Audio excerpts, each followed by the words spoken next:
किसानों के जो है सवाल है कि जो आपकी ट्रेनिंग है वो किस तरह की होती है और फार्मर को यहाँ पर कितने दिन ट्रेनिंग के लिए रुकना पड़ता है और क्या इसके लिए कोई खर्चा है या फिर नहीं। देखिए, ट्रेनिंग के लिए जैसे आपने मेरे से पूछा कि क्या क्या और किस प्रकार की हमारी ट्रेनिंग रहती है। देखिए, ट्रेनिंग की सबसे पहले मैं बात करूं फार्मर्स की, हम उसी फार्मर को ट्रेनिंग देते हैं जो फार्म करने के लिए इंटरेस्टेड होते हैं। क्योंकि सबसे पहले तो हम फार्मर को एक बार ट्रेनिंग से पहले अपने पास विजिट कराते हैं, या नियर बाय कोई हमारा ऐसा फार्मर है जहां पे हमने उसको फार्म दिखाना चाहिए।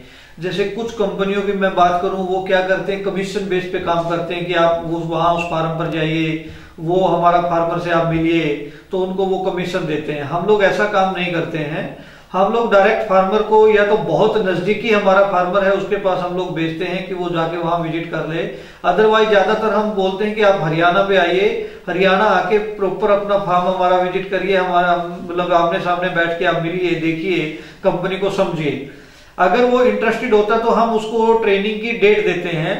ट्रेनिंग की डेट की बात करें तो हर सैटरडे ट्रेनिंग रहती है हमारी। जैसे जब भी हमारी ट्रेनिंग होगी वो सैटरडे को ही होगी, सैटरडे एंड संडे, 2 दिन का हमारा ट्रेनिंग शेड्यूल रहता है। अगर 10 लोगों से ज्यादा है तो, अगर 10 लोगों से ट्रेनिंग के अंदर कम है तो 1 दिन में भी हमारी ट्रेनिंग कंप्लीट हो जाती है। लेकिन फार्मर चाहे तो 2 दिन हमारे पास रुक सकता है। नंबर 3 कि जब भी फार्मर ट्रेनिंग के लिए आता है तो सबसे पहले हम उससे 50,000 रुपए डिपॉजिट करा लेते हैं, टोटल अमाउंट जो भी हो उसकी।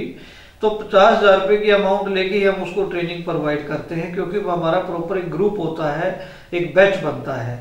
तो एक आधार कार्ड की कॉपी हम लोग लेते हैं, उससे 100 रुपए का स्टाम्प पेपर, या मध्य प्रदेश जैसे स्टेट है तो वहां पे 500 रुपए का स्टाम्प पेपर चलता है।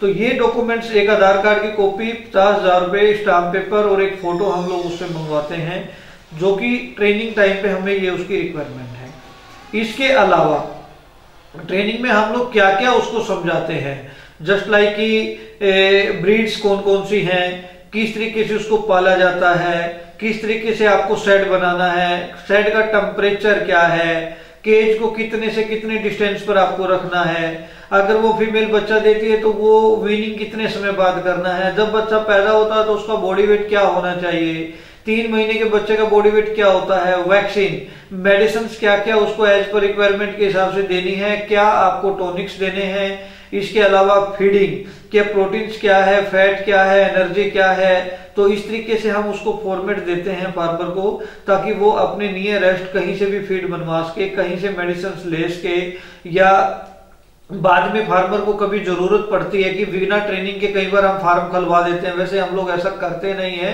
लेकिन इन केस कोई फार्मर जिद करता है कि नहीं हमें ट्रेनिंग की जरूरत नहीं, हम लोग कर लेंगे, तो बाद में हमें वो टेलीफोनिक हेल्प हमारे से लेना चाहता है, हम देते हैं हेल्प उसको, लेकिन बहुत अच्छे से टेलीफोनिक हम उसको समझा नहीं पाते हैं और वो हमारी लैंग्वेज अच्छे से समझ नहीं पाता है। अगर हमने आमने सामने बैठ के ट्रेनिंग एक बार ली हो, थ्योरेटिकल एंड प्रैक्टिकल, तो बाद में भी फार्मर भूल जाता है, लेकिन उसको हम रिमाइंड एक बार कराते हैं तो उसको फटाक से वो चीज याद आ जाती है। इसलिए ट्रेनिंग लेना फार्मर के लिए जरूरी है। बगैर ट्रेनिंग के मैं सभी फार्मरों से रिक्वेस्ट करूंगा कि कोई भी अपना फार्म किसी भी कंपनी से ओपन ना करे।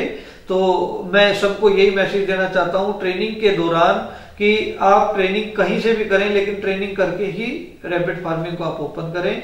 लेकिन पैराडाइज रैबिट फार्म का ये रूल रहता है कि हम लोग ट्रेनिंग उसी फार्मर को देते हैं जो हमारे को ऑर्डर कंफर्मेशन करता है। पहले एग्रीमेंट होता है, उसके बाद ट्रेनिंग शुरू होती है।